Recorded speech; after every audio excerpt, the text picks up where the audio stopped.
message today is to invite you all to live a simple life in which knowledge and technology can be used at the service of the most important and deep things. So it's about living in harmony with all the elements of creation. It's about creating a world in which human beings, their true nature, can be really explored. And this starts with young people. The earth is a gift to humankind. Previous generations have worked hard to live a better world than the one they found. It is now up to our generation to work hard to leave a better world behind for our children and the generation to come.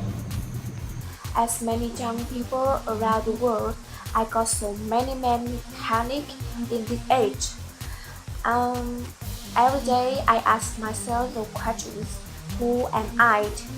What I want to do in my life, and how can I change it?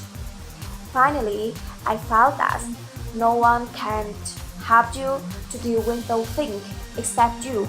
So, how to overcome this panic and how to make your life better? What will you do to make this happen?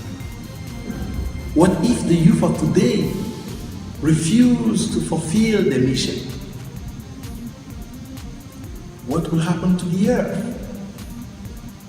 For a better world, for a better future, for a better tomorrow, let us be the change we want to see. So guys, let's get out there. Let's get out of our comfort zone. Let's get close to nature. Let's meet people from another culture. And let's be more open to the universal dimension we all carry. I got some advice for you. 1.